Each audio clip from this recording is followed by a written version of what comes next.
मुंह में राम और बगल में छुरी रखेगा, बता देते हैं, तो बचिएगा नहीं। ये चुनाव भाजपा नहीं लड़ रही है, ये चुनाव इलेक्शन कमीशन चुनाव लड़ रहा है।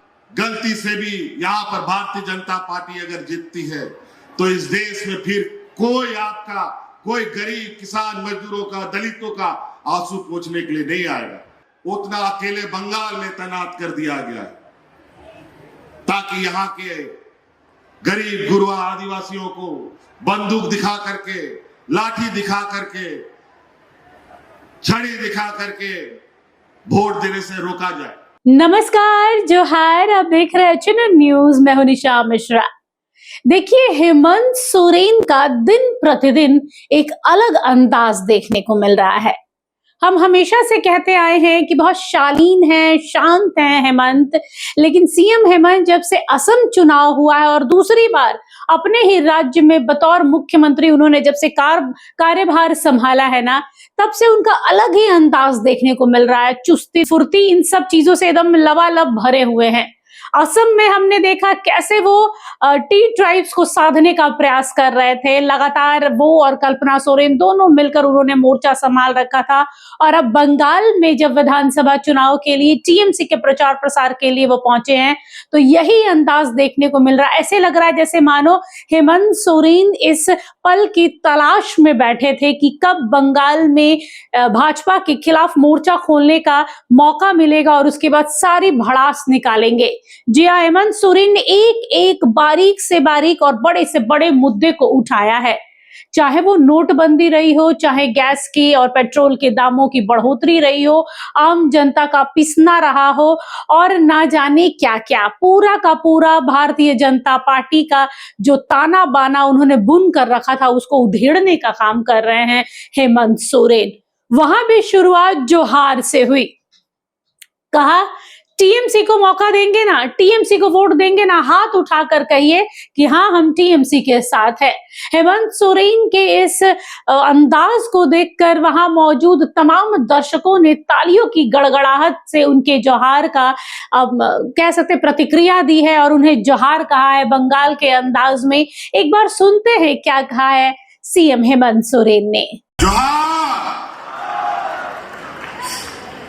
कहा जाए जब बिहार, उड़ीसा, असम जब नहीं बना तो हम लोग एक ही बंगाल में एक साथ रहते थे। समय बीतता गया, अलग अलग राज्य बना और झारखंड भी बना। आज झारखंड के बने 25 साल हो गए और ये पुरुलिया डिस्ट्रिक्ट, इधर बर्धमान डिस्ट्रिक्ट, कई सीमावर्ती क्षेत्र हम लोगों के लिए कोई अनजान नहीं है और हम सब लोग जानते हैं यहाँ के आदिवासी, दलित, पिछड़ा अधिकतर लोग खेती बाड़ी और अपना घर द्वार चलाने का काम उसी से करता है, मजदूरी करता है। आज वो सारा कुछ बंद। आज आके देखिए छत्तीसगढ़ में, उड़ीसा में, राजस्थान में सारा जगह आदिवासी सड़कों पर है। कहीं डैम बनाने के नाम पर विस्थापित, कहीं उद्योग लगाने के नाम पर पूरे पहाड़ों को, जंगलों को काटा जा रहा है। जब जल जंगल जमीन खत्म हो जाएगा तो यहाँ का आदिवासी कहां जाएगा?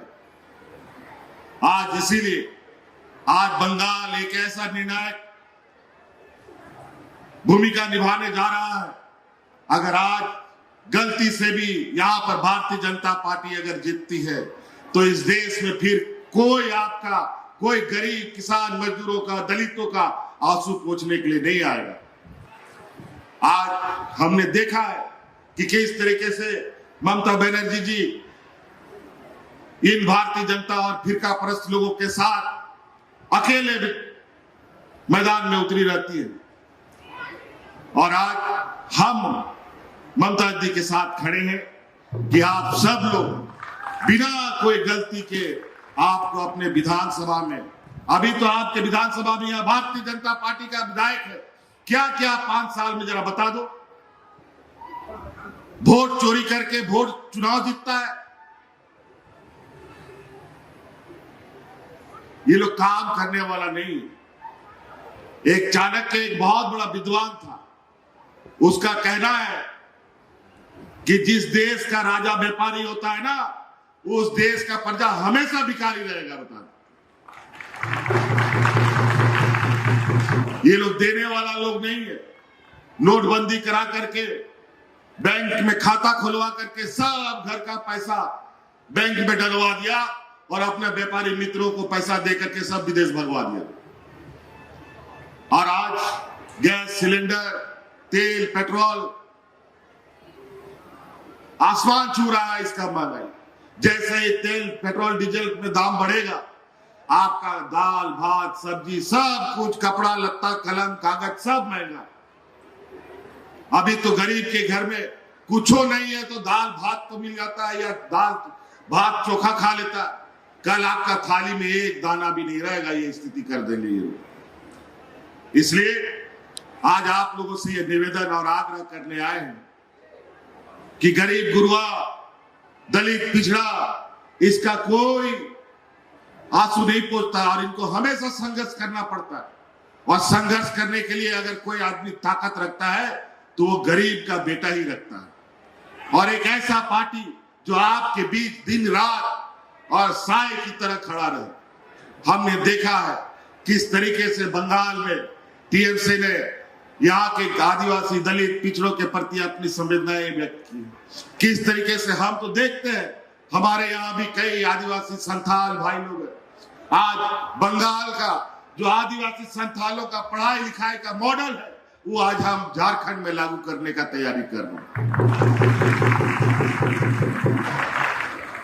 तो कल कई ऐसी चीजें हैं। हम लोग जरूर आज बगल के राज्य में हैं, लेकिन रिश्ता नाता आज भी है। हमारा मामा घर भी बंगाल के क्षेत्र में ही पड़ता, इसलिए हम लोग बहुत अनजान लोग नहीं है। ओनाते बोया को आप एक नवा के नहर आलो पे आदो मीठा मीठा बोलेगा, और ये भाजपा का लोग मुंह में राम और बगल में छुरी रखेगा, बता देते हैं, तो बचिएगा नहीं। इन लोग का जो कुकर्म है, आज जिस तरीके से नेताओं को, सांसद, विधायकों को ईडी, सीबीआई के डर से अभी पता चला है कि कल बिल गिरा है और यहाँ टीएमसी का कार्यकर्ताओं के घर पे छापा पड़ रहा है पूरे राज्य में। और यहाँ तो ये स्थिति है, पूरा देश में अभी 5-6 राज्यों में चुनाव हो रहा है। सभी राज्य, अभी तो हम असम का चुनाव होकर के आए हैं, वहां एक दिन में चुनाव हो गया। बाकी राज्य में एक दिन में चुनाव और बंगाल में 2 दिन का चुनाव। और ये चुनाव भाजपा नहीं लड़ रही है, ये चुनाव इलेक्शन कमीशन चुनाव लड़ रहा है। पूरा देश देख रहा है। पूरा देश में लोकसभा में जितना पुलिस पूरा देश में तैनात होता है, उतना अकेले बंगाल में तैनात कर दिया गया है, ताकि यहाँ के गरीब गुरबा आदिवासियों को बंदूक दिखा करके, लाठी दिखा करके, छड़ी दिखा करके वोट देने से रोका जाए। लेकिन नोआलो पे हिड़िंगा अब चांदो भगवान बिरसा मुंडा सिद्धू कानू चांद भारोरेन वंशज कना बोल। जब अंग्रेज सला आबोरेन हपड़ाम को लड़ाई कना नो आ सारते गए तो आबो हो उना दाड़े बिना तबोना नो तो दिसोम रन नुकु व्यापारी कना को, और बिना गुनाह का नेताओं को, जो उससे नहीं डरता है उसको जेल में डाल दो। तो देखा आप लोगों ने, ये है सीएम हेमंत सोरेन जो ममता बनर्जी और उनके प्रत्याशी के लिए जोरों शोरों से वोट इकट्ठा करने में जुट गए हैं। बता दें आपको कि कुछ दिनों में वहां पर कल्पना मुर्मू सोरेन भी पहुंचने वाली है, क्योंकि कल्पना का भी फैन फॉलोइंग जो है वो पूरे भारतवर्ष में है। पहले भी हमने आपसे कहा है कि कल्पना सोरेन वो महिला है जो भली भांति जानती हैं कि जनता को कैसे साधना है, कैसे उनसे बात करनी है। भाषाओं पर उनकी अच्छी पकड़ है, चाहे बंगाल जाएंगी तो बंगाली में बात करेंगी, उड़ीसा जाएंगी तो उड़िया में, और जब वो असम गई थी तो वहां की भाषा में वो बातचीत कर रही थी। तो कह सकते हैं कि कम्युनिकेशन का सबसे अच्छा जो जरिया होता है वो है आपकी भाषा। अगर आप वहां के लोकल भाषा में आप किसी से संपर्क करते हैं या साधने का प्रयास करते हैं तो सबसे बेस्ट तरीका है कि उनकी भाषा में, उनकी बोलचाल की जो भाषा है उस पर आप बात कीजिए, और कल्पना इसमें यकीन मानिए माहिर है। और जब कल्पना सोरेन पहुंचेंगी तो ममता बनर्जी के लिए और आसान हो जाएगा आदिवासी समाज और कुर्मी समाज को साधना, क्योंकि लगातार वहां पर जंगल महल एरिया में पहले से जेएलकेएम सुप्रीमो जयराम महतो यानी कुर्मी नेता वहां पहुंचे हैं, जो कुर्मियों को साधने का प्रयास कर रहे हैं। बता दें कि बंगाल में 70 लाख से ऊपर कुर्मी समुदाय के लोग रहते हैं। कुर्मी कहिए, कुर्मी कहिए, क्योंकि पहले जब बिहार हुआ करता था तो ये लोग कुर्मी थे, अब अपने आप को कुर्मी कुर्मी कहते हैं। तो कुर्मी और कुर्मी अमूमन एक ही होता है। कुछ कहते हैं हम बिहार वाले हैं तो हम कहते हैं कि हम झारखंड वाले हैं, यही है।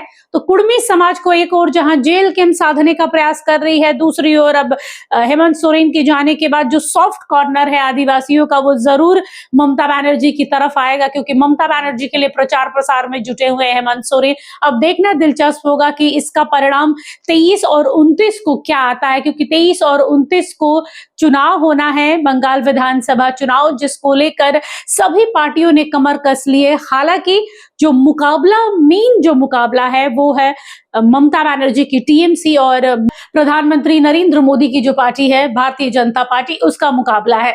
और बीजेपी और टीएमसी को ही मेन माना जा रहा है, क्योंकि एक है जो अपना वर्चस्व कायम रखना चाह रही है और दूसरी पार्टी है जो चाह रही है कि हमारा वर्चस्व यहाँ बने, ताकि हम बंगाल को बांग्लादेश से बचा सके, ताकि हम बंगाल को टूटने से बचा सके, घुसपैठ से बचा सके। विशेष समुदाय का जो वहां पर बड़बोलापन है, जो वहां पर एक तनाव का माहौल हमेशा रहता है, वो हम खत्म कर सके और एक अमन चैन वाला राज्य बना सके, जिसके लिए लगातार प्रधानमंत्री नरेंद्र मोदी, गृह मंत्री अमित शाह, शुभेंदु अधिकारी, सब के सब उन्होंने अपने अपने ओर से जोर शोर लगाना शुरू कर दिया है। बने रहिएगा एचएनएन के साथ में, और बंगाल विधानसभा चुनाव पर हमारी भी नजर है। जैसे जैसे एक एक अपडेट आएगी आपसे रूबरू होंगे। नमस्कार, जोहार।